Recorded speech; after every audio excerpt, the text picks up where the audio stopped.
કારણ કે તમારા જીવાત્માને બસાવવા માટે, તમારા જીવાત્માનો ઉદ્ધાર કરવા માટે તમારે અવગુણો સામે લડવું પડશે ને પડશે.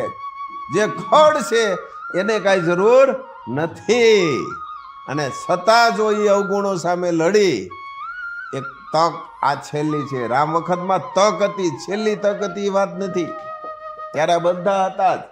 કૃષ્ણ વખતમાં તક હતી ત્યારે બધા હતા જ, ત્યારે પણ વાત નથી છેલ્લી તક છે. પણ આ વખતે છેલ્લી તક છે, હવે પછી નથી. એટલે તમારા અવગુણો સામે લડો, બીજા સામે નહીં, અવગુણો સામે.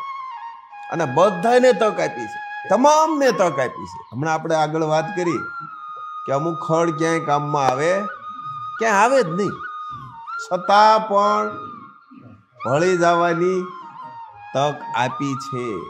ભળી જાઓ, જેવા છો તેવા બધું અવગુણો કાઢી એની સામે લડતા જાઓ, અને સદગુણો પાછા વાવેતર કરો. જે એટલું બધું ખડ થઈ ગયેલું છે આપણા આ ખેતીમાં, એ નીકળી જાય, પણ પ્રયત્ન ચાલુ રાખવો પડે. કાલ કરશું, ધીરે ધીરે કરશું, કોઈ દી ન થાય. એને તરત જ કોઈ પણ અવગુણ છે ને એને તરત જ નિકાલ કરો. રોગને કોઈ દી નાનો સમજવો નહીં, દુશ્મનને પણ નાનો ન સમજો. હા, એટલે ઝીણું ઝીણું ઝીણું ઝીણું જે વસ્તુ છે તરત જ કાઢો, અને ખુદને જોવાનું નીકળ્યું કે ન નીકળ્યું. બસ થોડું. કોના માટે?